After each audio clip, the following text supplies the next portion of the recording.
வணக்கம். எனது பெயர் போ ஜெயராமன், இணை ஆணையர், திருப்பணி, இந்து சமய அறநிலையத்துறை, சென்னை. நான் இந்து சமய அறநிலையத்துறையில் 1997ஆம் ஆண்டு இந்த பணியில் சேர்ந்தேன். முதலாக எனக்கு திருவொற்றியூர் அருள்மிகு தியாகராஜ சுவாமி திருக்கோயிலில் பணி செய்யக்கூடிய ஒரு வாய்ப்பு எனக்கு கிடைச்சது.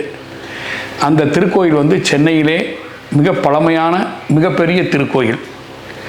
அதில் மூவரால் பாடல் பெற்ற ஸ்தலம், பட்டினத்தாருக்கு மோட்சம் கிடைத்த திருத்தலம், வள்ளலார் 21 வருஷம் அந்த திருக்கோயிலுக்கு சென்று தரிசனம் செய்த அற்புதமான திருத்தலம். அங்கு வராத மகான்களே கிடையாது. அவ்வளவு அற்புதமான திருக்கோயிலை எனக்கு குடமுழுக்கு செய்யக்கூடிய ஒரு வாய்ப்பு கிடைத்தது. 75 ஆண்டுகளுக்கு பிறகு அங்கு குடமுழுக்கு செய்யக்கூடிய ஒரு வாய்ப்பு கிடைத்தது.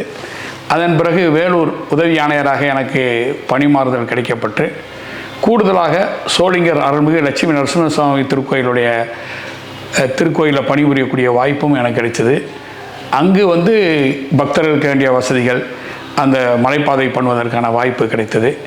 இதனுடைய பலனாக 2001 நான் திருவண்ணாமலை அருள்மிகு அருணாச்சலேஸ்வரர் திருக்கோயிலுடைய உதவி ஆணையராக பணியில் சேர்ந்து அங்கு பணிபுரியக்கூடிய வாய்ப்பு எனக்கு கிடைத்தது. அதன் மூலமாக திருவண்ணாமலை அருள்மிகு அருணாச்சலேஸ்வரர் திருக்கோயிலில் 2001 முதல் 2004 வரை 3 ஆண்டு காலம் அங்கு பணிபுரிய இறைவன் அருள் கிடைத்தது. அங்கு 2002ஆம் ஆண்டு அந்த திருக்கோயிலில் 25 ஆண்டுகளுக்கு பிறகு மிகப்பெரிய ஒரு குடமுழுக்கு செய்யக்கூடிய வாய்ப்பையும், அந்த கோயிலை மேம்பாடு செய்து பக்தர்களுக்கான வசதிகளை ஏற்படுத்தக்கூடிய ஒரு வாய்ப்பும், இன்று இந்த கோயில் பெரிய நிலையில் வருவதற்கு நான் அந்த காலத்தில் எனக்கு பணி செய்ய ஒரு அற்புதமான ஒரு வாய்ப்பு கிட்டியது. அதன் பிறகு 2004 திருச்சியில் நகை சரிபார்ப்பு அதிகாரி உதவி ஆணையராக அங்கே பணி செய்தேன். அதன் பிறகு தான் எனக்கு மலைக்கோட்டையில் உதவி ஆணையராக 2005 எனக்கு ஒரு வாய்ப்பு கிடைத்தது. அப்போ மலைக்கோட்டையில் இருக்கும்போது தான் எனக்கு ஐயா போற்றுதலுக்கும் மரியாதைக்குரிய திரு சாரதாஸ் அவர்களுடைய நிறுவனர் திரு மணவாளன் ஐயா அவர்களுடைய எனக்கு அறிமுகம் எனக்கு கிடைத்தது. என்னுடைய வாழ்க்கையில் அப்படி ஒரு மனிதரை நான் சந்தித்தது எனக்கு ஒரு மிகப்பெரிய பேர். ஏன்னா அங்கே பணி செய்யும் போது தான் அங்கே நாங்கள் முதலாக மாணிக்க விநாயகர் கோயில் திருப்பணி பண்ணும்போது எனக்கு ஒரு பெரிய அறிமுகம். அந்த மாணிக்க விநாயகர் திருப்பணியையும் மிகப்பெரிய அளவில் நாங்கள் சேர்ந்து பண்ணோம். அதிலிருந்து எனக்கு தொடர்ச்சியாக அவருடைய அறிமுகம் இருந்தது. நான் அதற்கு பிறகு சென்னை பார்த்தசாரி கோயிலுக்கு 2007 2011ஆம் ஆண்டு வரை பார்த்தசாரி கோயிலில் ஒரு 4 ஆண்டு காலம் அங்கே பணி செய்து அங்கே பணிபுரியக்கூடிய வாய்ப்பை இறைவன் எனக்கு அருளினார். அதற்கு பிறகு 11ஆம் ஆண்டு மதுரை அருள்மிகு மீனாட்சி சுந்தரேஸ்வரர் திருக்கோயிலில் இணை ஆணையராக நான் பதவி உயர்வு பெற்று அந்த திருக்கோயிலில் ஒரு 3 ஆண்டு காலம் நான் பணிபுரிந்தேன். அப்போது கூடுதலாக ராமேஸ்வரம் அருள்மிகு ராமநாத சுவாமி திருக்கோயிலுடைய இணையனாராக கூடுதலாக பணிபுரியக்கூடிய வாய்ப்பும், திருச்செந்தூர் அருள்மிகு சுப்பிரமணிய சுவாமி திருக்கோயில் கூடுதலாக பணிபுரிய வாய்ப்பும் எனக்கு இறைவன் அருளினார். மதுரை மீனாட்சி அம்மன் கோயிலில் 2014 அங்கு 3 ஆண்டு காலம் பணி முடிந்த பிறகு 14ஆம் ஆண்டிலிருந்து 21ஆம் ஆண்டு வரை நான் திருச்சி ஸ்ரீரங்கம் அருள்மிகு ரங்கநாத சுவாமி திருக்கோயிலில் இணை ஆணையராக செயலலுவலராக பணியாகக்கூடிய வாய்ப்பு எனக்கு கிடைத்தது. அந்த காலகட்டத்திலே அந்த திருக்கோயில் முழுமையாக திருப்பணியக்கூடிய வாய்ப்பும் சம்பரோட்சணம் பண்ணக்கூடிய வாய்ப்பும் இறைவன் அருளினார். அந்த கோயிலில் சிறப்பாக பணிபுரிய எனக்கு அந்த திருக்கோயிலுடைய அலங்காவு குழு தலைவராக இருந்த மதிப்புக்கும் மரியாதைக்கும் போற்றுவதற்குரிய டிவிஎஸ் மோட்டார்ஸ் நிறுவன தலைவர் திரு வேணு சீனிவாசன் ஐயா அவர்கள் எங்களுக்கு தலைவராக கிடைக்கப்பட்டது பெரிய வாய்ப்பு. அவர்களுடைய ஒத்துழைப்பாலும் அவர்களுடைய ஆசீர்வாதத்தாலும் மிகப்பெரிய அளவிலே அங்கே திருப்பணியும் அவருடைய கோயில்களுக்கு திருப்பணியும் கும்பாபிஷேகம் பண்ணக்கூடிய வாய்ப்பு கிடைத்தது. அதன் பிறகு காஞ்சிபுரம் இணை ஆணையர் மண்டலத்திலே இணை ஆணையராகவும், தற்போது சென்னை தலைமையிடத்தில் திருப்பணி இணை ஆணையராக வாய்ப்பு கிடைத்து தற்போது இணை ஆணையர் திருப்பணியாக பணியாற்றி கொண்டிருக்கின்றேன். தமிழ்நாட்டில் திருக்கோயில் திருப்பணிகளில் எனக்கு தெரிந்து என்னுடன் நான் பணியாற்றிய மிக முக்கியமான நபர்கள் என்று எடுத்துக்கொண்டால் திரு வேணு சீனிவாசன் அவர்கள் டிவிஎஸ் மோட்டார் நிறுவன தலைவர். அவர் தமிழகம் முழுவதும் உள்ள முக்கிய திருக்கோயிலில் ஒரு 400க்கும் மேற்பட்ட திருக்கோயில்களில் திருப்பணி மேற்கொண்டவர். அதற்கு இணையாக அதற்கு அடுத்தபடியாகவும் திருச்சி மாவட்டத்திலும் சரி, அருகில் உள்ள மாவட்டங்களிலும் சரி, திருக்கோயில் திருப்பணியில் தன்னை முழுமையாக ஈடுபடுத்தி கொண்டு அதை இறை தொண்டாக செய்யக்கூடியவர். மதிப்புக்கும் மரியாதைக்கும் போற்றுவதற்குரிய சாரதாஸ் நிறுவன தலைவர் ஐயா திரு மணவாளன் அவர்கள் என்றால் அது மிகையாகாது. ஒரு மனிதர் தன்னுடைய நிறுவனத்தின் எவ்வளவு அக்கறை விட்டாரோ அதற்கு மேலாக திருக்கோயில்களையும் வளர்ச்சியிலும் திருப்பணியிலும் தன்னை முழுமையாக ஈடுபடுத்தி கொண்டவர். குறிப்பாக சொல்ல வேண்டுமென்றால், ஒரு கோயிலுடைய குடமுழுக்கு தாமதமாகின்றால் அதற்காக கண்ணீர் வடித்து அந்த திருக்கோயிலுடைய குடமுழுக்கு மிக சிறப்பாகவும் விரைவாகவும் நடக்க வேண்டும் என்பதற்காக பிரார்த்தனை செய்யக்கூடிய ஒரு பெரிய மாமனிதர். அது தாமதமாகிறது என்றால் அவரால் பொறுத்து கொள்ளவே முடியாது. நான் ஸ்ரீரங்கத்தில் பணியாற்றி கொண்ட போது, நீங்கள் இருப்பதனால் ஸ்ரீரங்கம் கோயிலுடைய சம்பிரோச்சனத்தை எனக்கு எந்த கவலையும் இல்லை. ஆனால் சமயபுரத்தை நீ எப்படியாவது அதனுடைய குடமுழுக்கு வெகு சிறப்பாக அந்த மாரியாயி தாய்க்கு நடக்க வேண்டும் என்று மிக பிரயாசைப்பட்டு அதற்காக திருச்செந்தூருக்கெல்லாம் வந்து அந்த பிரார்த்தனைக்காக கோயில்களுக்கெல்லாம் செல்லக்கூடியவர். அந்த நடக்கவில்லை என்பதற்காக மனம் உருகி அழுகக்கூடிய ஒரு பெரிய மாமனிதன். இன்று திருச்சி நகரத்தில் இருக்கக்கூடிய பழமையான பாடல் பெற்ற தலங்கள் இன்று உயிர்ப்புடனும் இன்று நல்ல நிலையில் இருப்பதற்கு அவருடைய மிகப்பெரிய ஒரு தொண்டுதான் காரணம். இன்றைக்கி மலைக்கோட்டை தாய்மானவர் சுவாமி திருக்கோயில்கள் இரண்டு குடமுழுக்குகள். முதல் குடமுழுக்கு ஐயா 2001ஆம் ஆண்டு பண்ணார். இன்றைக்கி அவர் பண்ணதுனால தான் அந்த கோயில் மிக சிறப்பாக இருக்கிறது. அதற்கு அடுத்து அவருடைய புதல்வர்கள் அவர்கள் பொறுப்பெடுத்து அந்த குடமுழுக்கை தாய்மானவர் சுவாமி திருக்கோயிலை செய்யும்போது அதற்கு நான் ஐயா என்னுடன் கேட்டு செய்ய சொன்னதன் பேரில் நான் அவர்களுக்கு கூடுதலாக இருந்து ஒத்துழைப்பு கொடுத்து அந்த குடமுழுக்கை வெகு சிறப்பாக நடத்தி பக்தர்கள் அனைவரும் பாராட்டக்கூடிய வகையில் அவருடைய புதல்வர்கள் திரு ரோஷன், சரத் அவங்க 2 பேரும் வந்து சிறப்பாக செஞ்சாங்க. அதனுடைய ரோஷன் வந்து ரொம்ப ஈடுபாட்டோடு அந்த குடமுழுக்கை சிறப்பாக நடத்தினார். அதை பண்ண பிறகு அனைவரும் வந்து ஐயாவை விட மிக சிறப்பாக ஈடுபாடோடு நன்றாக பண்ணார் என்று அனைத்து பக்தர்களும் பொதுமக்களும் பாராட்டினார்கள். அதில் நானும் அவருடன் இணைந்து அவரோடு செயல்பட்டது என்பது எனக்கு ஒரு மிக்க மகிழ்ச்சியான விஷயமாக இருந்தது. ஒரு திருப்பணிக்காக தன்னை முழுமையாக ஈடுபடுத்தி கொண்டு அங்கு 2014 கும்பாபிஷேகத்துக்கு அரங்கநாத சுவாமி திருக்கோயில் குடமுழுக்குக்கு முன்பு முழுமையாக அந்த கும்பாபிஷேகத்திற்கு ஐயா சாரதாஸ் ஐயாவை தான் ஸ்ரீ ரங்கநாத சுவாமி திருக்கோயில் காரணம். அதே மாதிரி சமயபுரம் திருக்கோயில், ஒவ்வொரு மலைக்கோட்டை திருக்கோயில், திருச்சி மாவட்டத்திலேயே ரொம்ப நாள் வந்து திருப்பணியே ஆகாத ஒரு பெரிய பாடல் பெற்ற ஸ்தலம் உய்யகொண்டான் திருமலையினுடைய அந்த திருத்தலமாக இருந்தது. அந்த திருத்தலத்தை அன்றைய மிகப்பெரிய பொருட்செலவுள்ள திருப்பணியை வந்து செய்து அதுக்கு குடமுழுக்கு கண்டார் ஐயா அவர்கள். அதற்கடுத்து திருப்பயங்கிலி திருக்கோயில், அது மாதிரி அவருடைய திருப்பணிகளை வந்து அவங்க சொல்லிக்கிட்டே போகலாம். இது நம்ம துறையில் இருக்கக்கூடிய கோயில்களாக இருக்கட்டும், ஊர் கோயில்களாக இருக்கட்டும், அவங்களுடைய வழிபாட்டு கோயில்களாக இருக்கட்டும், அதுவும் இல்லாமல் வந்து திருச்சி மாவட்டத்துக்கு அருகிலுள்ள தஞ்சாவூர், கும்பகோணம் பகுதியில் உள்ள திருக்கோயில்களுக்கும் வந்து மிக திருப்பணிக்கு பெரிய அளவில் உதவினார். மிக குறிப்பாக சொல்ல வேண்டுமென்றால் உங்களுக்கு வந்து திருவாடுதுறை ஆவடையார் கோயில், அருள்மிகு மாணிக்கவாசர் திருக்கோயில், அந்த திருப்பணிகளை தன்னை ஈடுபடுத்தி அந்த முழுமையாக குடமுழுக்கு நடக்குவதற்கும் அவருடைய பங்கு வந்து அளப்பரியது. இந்த ஒவ்வொரு பணியிலையும் நான் அவர்களுடன் இருந்தது வந்து எனக்கு மிகப்பெரிய வாய்ப்பு. எப்படி எனக்கு அவர் வந்து என் மேல் வந்து அதிகமான பிரியம் இருந்தது என்றால், நான் வந்து மலைக்கோட்டை அருள்மிகு மாணிக்க விநாயகர் திருக்கோயிலுடைய திருப்பணியின் போது நான் எல்லாரும் எடுத்து எல்லா அனுமதியும் வாங்கி முறையாக நாங்கள் அனுமதி செய்யும் போது, அதற்கு முன்பெல்லாம் அவர் வந்து ஒவ்வொரு அனுமதிக்கும் அவங்க ஐயாவும் அவருடைய பணியாளர்களும் வந்து ஒவ்வொரு அனுமதி வாங்குறதுக்காக சென்னைக்கும் இணையான நிறுவனத்துக்கும் மெனக்கிடுவாங்க. நான் வந்து ஐயா அதை நீங்கள் பண்ணக்கூடாது, இது எங்களுடைய கடமை, நீங்கள் இப்படி உபயோகமாக பண்ணும்போது உங்களை நாங்கள் சேவித்து உங்கள்கிட்ட இருந்து நாங்கள் அந்த பணியை நாங்கள் உங்களுக்கு பண்ணி கொடுக்கணும்னு சொன்னதுலேருந்து அவர் என் மேலே ரொம்ப பிரியம். அதிலேருந்து நான் அவரை எல்லா அனுமதியும் நாங்களே வாங்கி கொடுத்துருவோம்.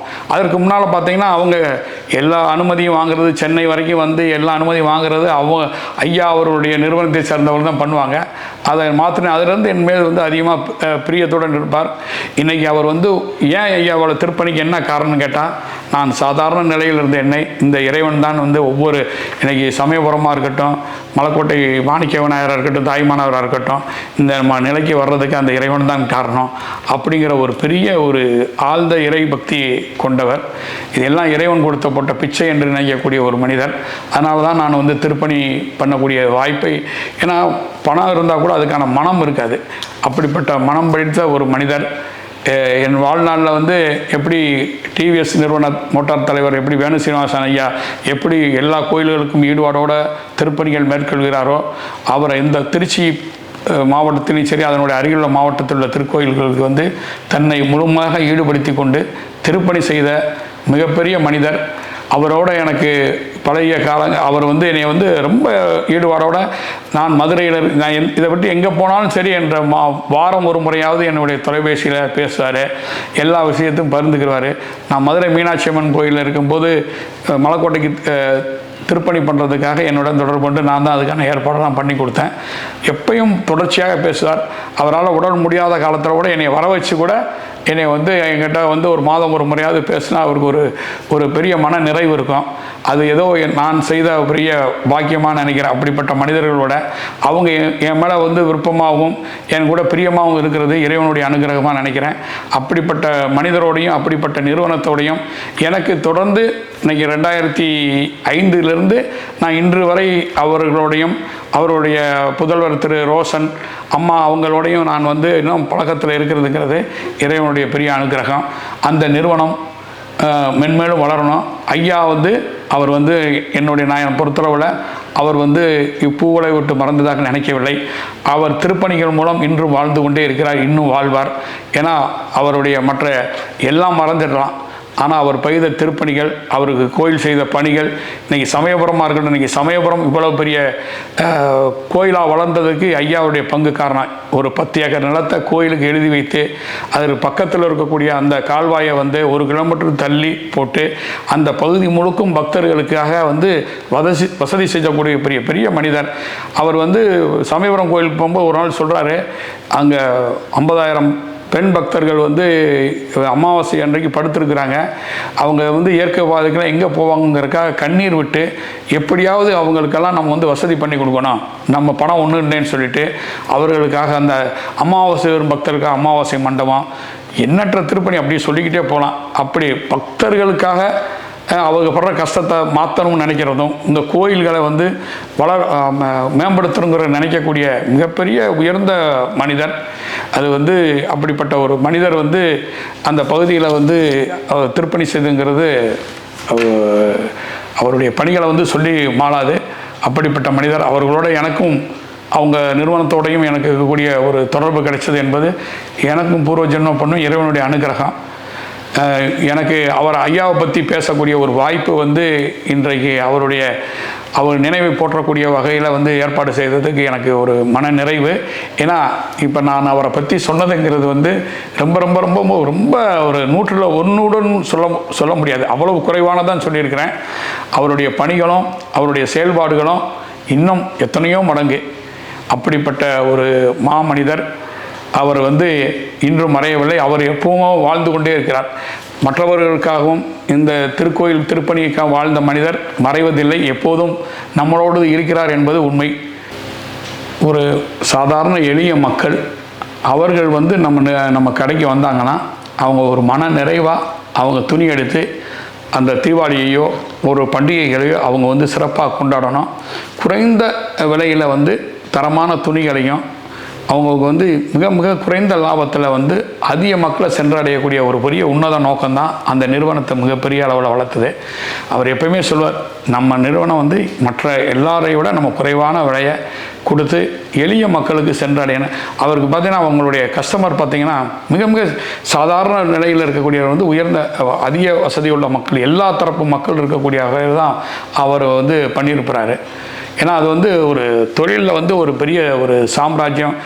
அவருடைய ஸ்ட்ராட்டஜியெல்லாம் வந்து எத்தனை எம்பியாக இருந்தாலும் சரி, இவ்வளோ பெரிய, ஏன்னா நான் கூட பேசும்போதே பெரிய ஜவுளி நிறுவனங்கள் அதிபர் வந்து ஐயா பற்றி பேசும்போதே சொல்லுவாங்க, நாங்கள் 10 கடையில் பண்ணுறதை ஐயா ஒரே இடத்துல உட்காந்து பண்ணக்கூடிய அளவுக்கு அவருடைய தொழில் திறமையும் அவருடைய ஸ்ட்ராட்டஜியும் இருக்கும். காரணம் அவருடைய எண்ணங்கள் தான்.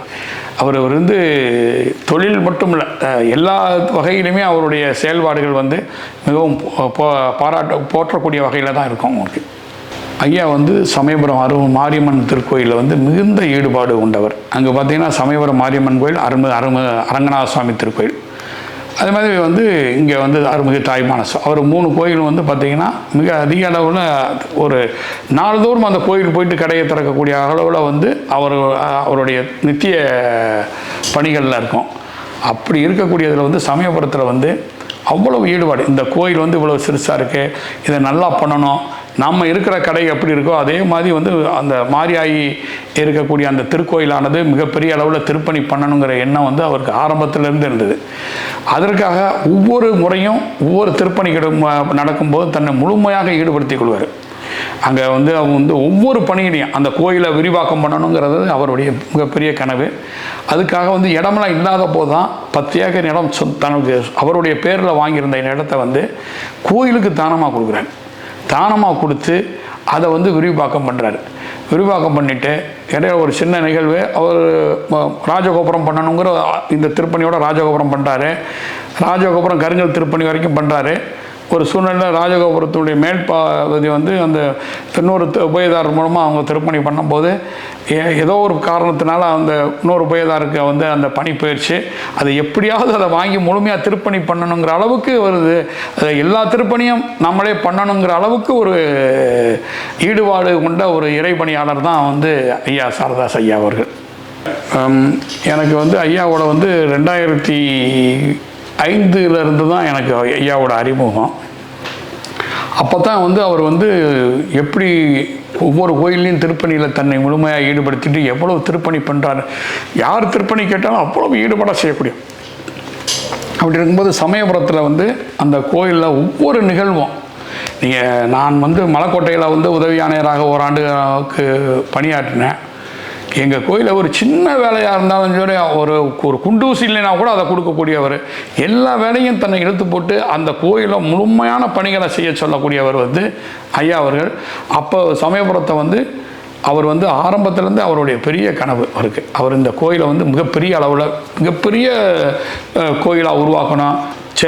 தமிழ்நாட்டில் இருக்கக்கூடிய கோயில்கள் பெரிய கோயில்களுக்கு அளவாகும், திருப்பதி போன்ற பெரிய கோயில்கள் எப்படி எல்லா வசதி இருக்கோ அது மாதிரி பண்ணணுங்கிற ஒரு பெரிய எண்ணம் கொண்டு தான் அந்த கோயிலை வந்து பார்த்திங்கன்னா மொத்தமே ஒரு பிரகாரம் தான் இருக்கிறத பெரிய அளவில் பிரகாரமாக விரிவுபடுத்துறதோடு மட்டும் இல்லாமல் பக்தருக்கு தேவையான தங்குற இடம், அப்புறம் வந்து மண்டபங்கள், முடிக்காணிக்க மண்டபம், இதெல்லாம் நிறைய பண்ணணுங்கிற பெரிய ஒரு ஆர்வம் கொண்டவர்.